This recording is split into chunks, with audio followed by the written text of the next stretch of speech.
헤드라인 너머에 있는 북한의 리더십과 세계적 긴장 상황에 대해 무엇이 숨겨져 있을까요? 몇몇 사람만이 볼 수 없는 곳에 숨겨진 엄격히 통제된 시설들에 대해 알고 있습니다.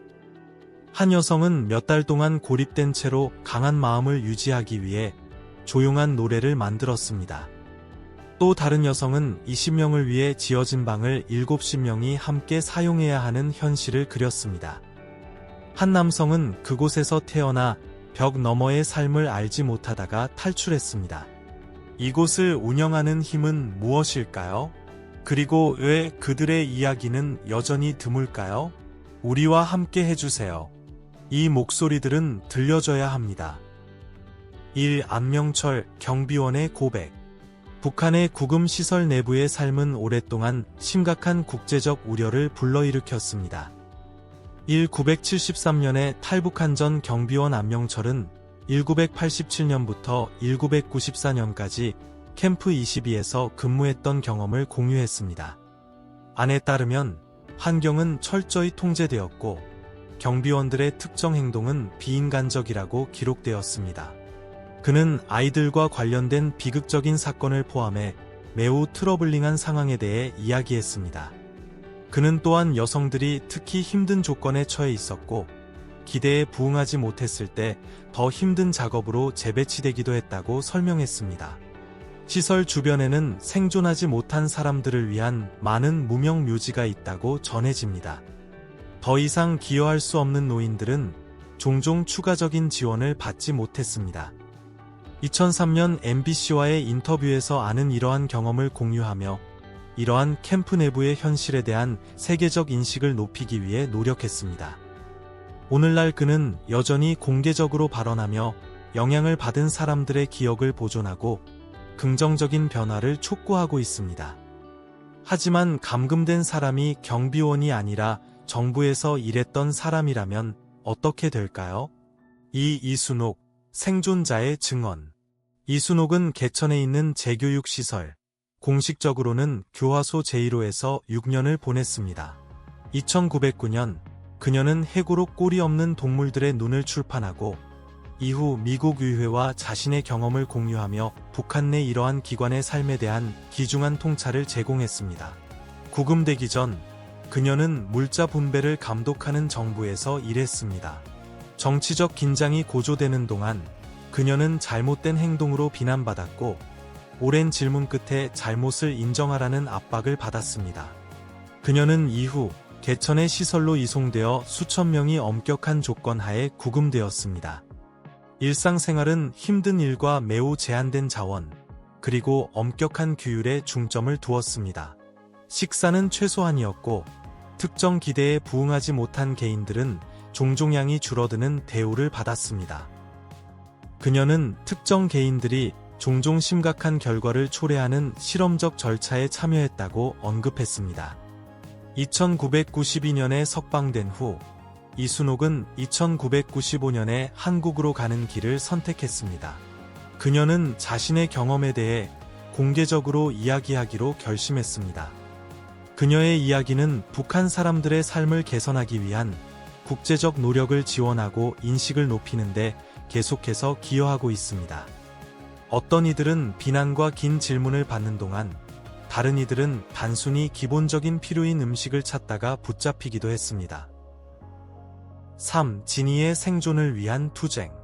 1990년대 중반 북한의 심각한 식량 부족 동안 진이라는 10대 소녀는 먹을 것을 찾기 위해 나라를 떠나려 했습니다. 그는 저지되어 국가 운영시설에 수개월간 매우 엄격한 조건 하에 구금되었습니다. 식사는 극히 제한적이었고 종종 소량의 옥수수 가루와 콩으로 구성되었습니다.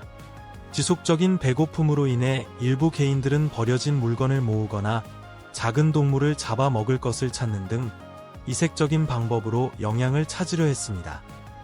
다른 사람들은 남은 음식 조각을 찾기 위해 주방에서 일하려고 했습니다.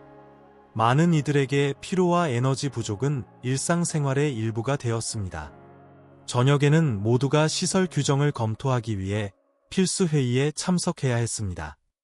한 사람이 규칙을 따르지 못하면 전체 그룹이 모두가 정확히 기억할 때까지 남아 있어야 했습니다. 시간이 지나면서 긴장이 고조되고 사람들은 더욱 조심스러워지고 내성적이 되었습니다. 결국 한국에 도착한 진이는 자신의 경험을 공개적으로 나누려는 몇 안 되는 개인 중 하나가 되었습니다. 그의 이야기는 이러한 환경에서의 삶을 조명하며 침묵 속에서도 어떤 이야기는 말보다 더 큰 힘을 가집니다. 특히 손으로 그려질 때는 더욱 그렇습니다. 잠깐, 여러분께 특별한 요청이 있습니다. 여러분이 도와주실 수 있다면 알림벨을 눌러주시고 구독 버튼을 눌러주세요. 여러분의 응원이 저희에게 큰 의미가 있습니다. 그렇게 해주신다면 저와 제 팀은 여러분을 위해 이슈를 더욱 좋게 만들기 위해 최선을 다할 것을 약속합니다. 약속할게요. 4. 김광일, 생존자의 예술. 2004년, 김광일은 소나무 씨앗과 관련된 무허가 거래로 기소되어 북한에서 구금되었습니다. 그는 6년의 형을 선고받고 고위보안시설로 이송되었습니다. 도착하자마자 그는 오랜 시간 불편한 자세로 있어야 하는 신체적, 정신적 도전적인 대우를 받았습니다. 일상 식사는 매우 제한적이었고 종종 상태가 좋지 않은 소량의 옥수수로 구성되었습니다. 지속적인 배고픔에도 불구하고 사람들은 무거운 물자를 운반하는 등 신체적으로 힘든 작업을 완료해야 했습니다. 김은 주변의 많은 사람들이 피로로 고생하는 모습을 목격했고 누군가 더 이상 계속할 수 없게 되면 그들의 유해는 조용히 처리되었으며 공식적인 작별 인사는 없었습니다. 이 시설은 원래 800명을 수용할 수 있도록 설계되었으나 시간이 지나면서 주민수가 급격히 증가하여 때로는 4,000명 이상에 달했습니다. 20명 이하의 인원을 수용할 수 있는 방에 70명이 넘게 들어가야 했고 모두가 동시에 쉴 수 있는 것이 어려웠습니다. 사람들은 잠을 자거나 밤새 서 있어야 했습니다. 이곳에서 29개월을 보낸 후 김은 조기 석방되었고 이후 한국으로 가게 되었습니다. 그는 손으로 그린 일러스트레이션을 사용하여 자신의 이야기를 전하며 이러한 엄격히 통제된 환경에서의 삶을 드러냈습니다. 2014년 그의 작품은 유엔과 공유되어 인식을 높이는 노력의 중요한 부분이 되었습니다. 5. 박지현의 탈출. 박지현의 삶은 압도적인 고난 속에서도 용기와 결단력을 보여주는 강력한 예입니다.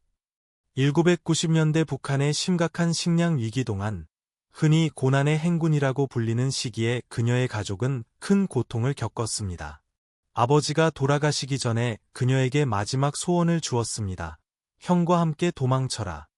그녀는 중국으로 가서 한 남자에게 돈을 받고 보호를 받았습니다. 그 후 6년 동안 그녀는 농장에서 긴 하루를 일하며 아들을 낳았고 그 아들은 그녀에게 가장 큰 희망의 원천이 되었습니다. 2004년 박은 중국 당국에 의해 구금되어 북한으로 송환되었고 정부 운영시설에 수용되었습니다. 그곳에서 그녀는 매우 추운 조건에서 야외 노동에 배정되었고 종종 적절한 의복이나 의료 지원 없이 일해야 했습니다. 그녀의 다리 부상은 시간이 지나면서 심각해졌고 치료를 받지 못한 채 스스로 회복하라는 지시를 받았습니다.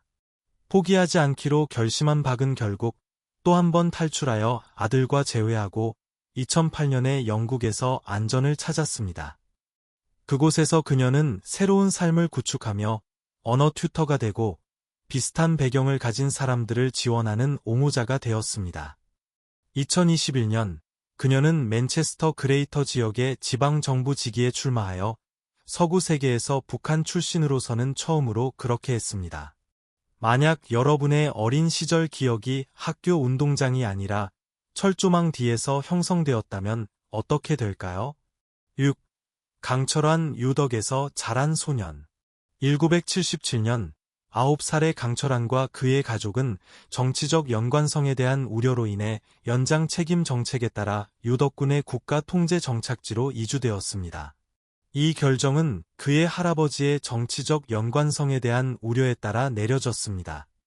전체 가족은 공식적인 법적 절차 없이 철저한 감시를 받게 되었습니다. 이 정착지는 함경남도에 위치하고 있으며 면적은 380제곱킬로미터에 달하며 최대 시기에 약 4만 6천 명이 거주하였습니다. 그곳의 삶은 매우 힘들었습니다. 강은 10년 동안 어려운 조건에서 매일 노동을 하며 보냈고, 겨울철에는 단순한 오두막에서 거의 건강 관리가 이루어지지 않는 상태로 지냈습니다. 식량은 부족했고, 많은 어린이들이 생존을 위해 자원을 찾아야 했습니다. 특정 사건들은 규율을 강화하기 위해 열렸고, 모든 주민들은 참석해야 했습니다. 허가 없이 떠나려 한 사람들은 전체 그룹 앞에서 심각한 결과를 맞이했습니다. 참가자들은 이러한 사건에서 비난의 목소리를 내야 했고, 그렇지 않으면 징계 조치를 받을 위험이 있었습니다. 10년 후, 강은 가족의 정치적 상황 변화로 석방되었습니다. 그는 결국 한국으로 가게 되었고, 그의 경험을 담은 해고록 평양의 수족관을 발표했습니다. 그의 이야기는 이러한 시설 내부의 삶에 대한 국제적 인식을 높이는 데 기여했습니다. 2005년, 그는 미국 대통령 조지 W. 부시를 만났고, 이는 엄격한 정치 체제 하에 있는 사람들의 도전에 대한 주목을 더욱 확대시켰습니다. 만약 여러분의 어린 시절이 끊임없는 감시 속에서 자유가 없고 겨우 먹을 것만으로 보내졌다면 성인이 되었을 때 어떤 사람이 될 것 같나요? 여러분의 생각을 댓글로 남겨주세요. 7. 신동혁, 캠프 14에서의 탈출. 신동혁, 본명 신인근은 1982년에 태어나 북한의 가장 철저히 통제된 지역인 캠프 14에서 태어나고 탈출한 유일한 사람입니다. 그는 다른 사람들과 달리 가족의 이전 연관성으로 인해 시설에서 태어났습니다.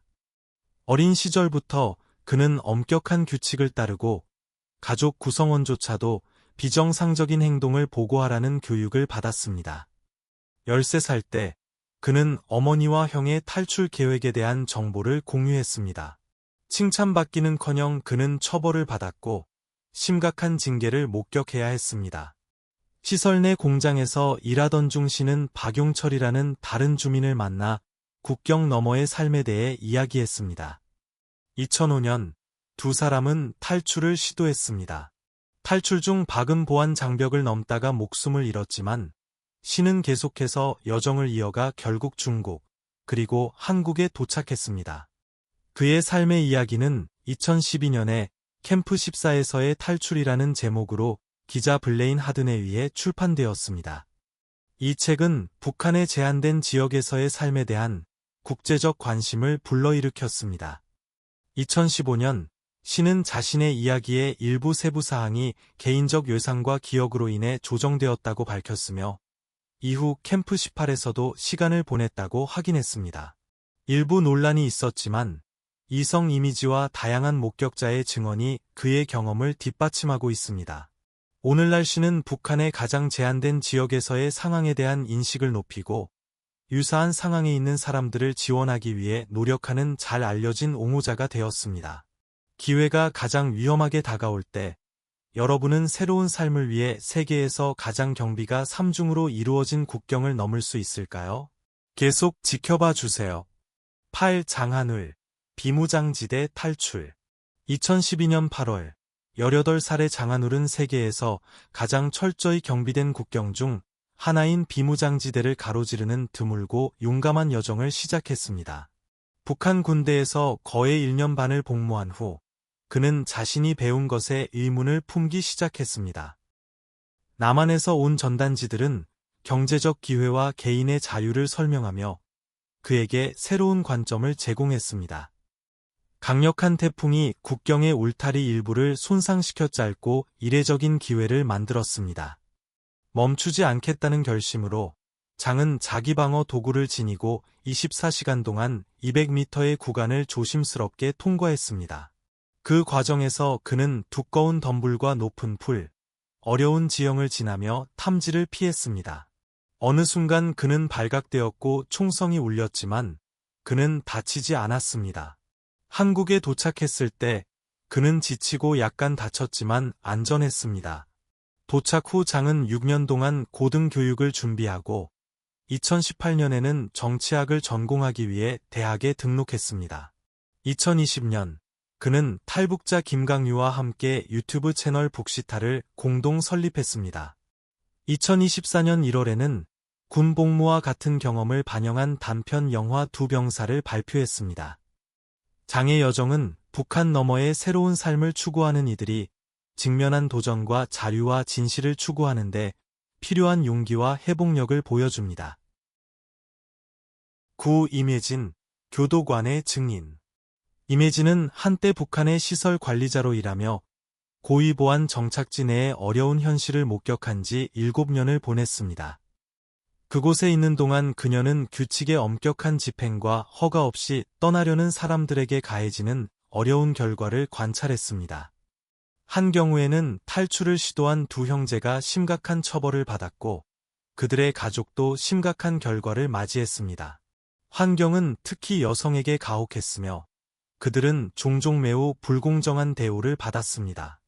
특정 상황에서 임신한 것으로 밝혀진 여성들은 임신을 유지할 수 없었습니다. 임혜진 자신도 규칙의 비교적 작은 위반으로 인해 엄격한 처벌을 받았습니다.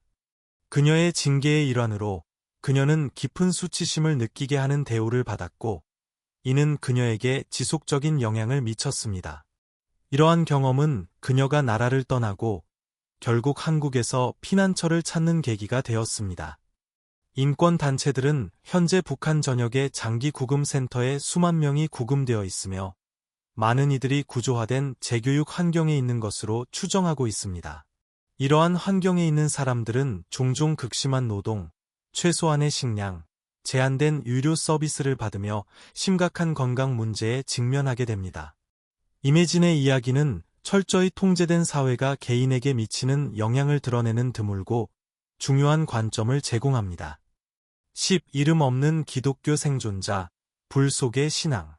종교적 표현이 심하게 제한된 북한에서 사람 번호 42의 이야기는 신앙을 따르기로 선택한 이들이 직면한 특별한 도전을 강조합니다. 오픈 도어에 따르면 그녀는 1990년대의 식량 위기 동안 중국으로 여행하면서 기독교인이 되었습니다. 그러나 북한으로 돌아온 후 그녀는 구금시설에 수감되어 광범위한 질문을 받으며 극도로 가혹한 환경에 처하게 되었습니다. 1년 이상 그녀는 완전한 고립 상태에서 차갑고 어두운 감방에 갇혀 다른 사람과의 접촉 없이 지냈습니다. 그녀의 신념을 억제하려는 노력에도 불구하고 그녀는 조용한 기도와 마음속에서 작곡한 노래를 통해 위안을 찾았고 그녀의 신앙은 그녀의 힘과 인내의 원천이 되었습니다. 그녀의 이야기는 유사한 조건에서 살고 있는 많은 기독교인들의 광범위한 경험을 반영합니다. 2025년까지 오픈도어는 북한에서 5만에서 7만 명의 개인이 종교적 관행으로 인해 통제된 시설에 구금될 수 있다고 추정하고 있습니다. 그녀의 석방 후 사람 번호 42은 단지 가족과 재회하고 그녀의 내적 힘이 그녀를 어떻게 지탱했는지 공유하고 싶다는 바람만을 표현했습니다. 그녀의 이야기는 가장 어려운 상황에서도 신념의 회복력을 상기시켜주는 강력한 메시지입니다. 여러분이 1년 이상 모든 사람과 단절되어 오직 자신의 생각만으로 지내야 한다면 어떤 신념이나 원칙이 여러분을 지탱해 줄 것 같나요? 아래 댓글로 알려주세요. 그리고 채널을 구독하고 더 흥미로운 것들을 발견하세요. 11. 김영순, 무용수의 비밀. 김영순은 한때 북한에서 국가 지도자들을 위해 공연하며 높은 존경을 받던 무용수였습니다. 그녀의 삶은 그녀의 친구인 배우 송혜림이 김정일과 관계를 맺고 있다는 사실을 알게 되면서 예상치 못한 전환점을 맞았습니다. 북한에서는 민감한 문제를 아는 것만으로도 심각한 결과를 초래할 수 있습니다. 얼마 지나지 않아 김영순과 그녀의 가족은 설명 없이 옛단 정부 통제 정착지인 요덕으로 이주되었습니다.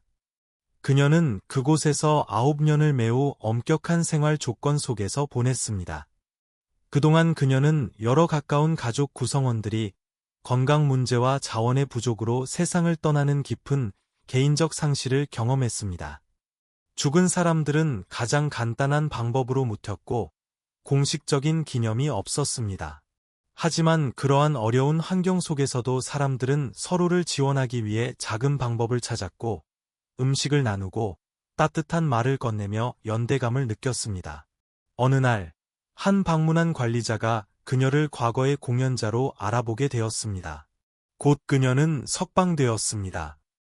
이후 한국으로 간 김영수는 그녀의 구금 이유가 단지 다른 사람들이 숨기고 싶어 했던 사실을 알고 있었기 때문임을 알게 되었습니다.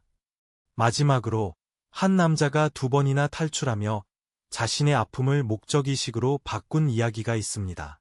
12 티모시 조, 2번의 탈북자. 티모시 조는 북한에서 2번 탈출했습니다.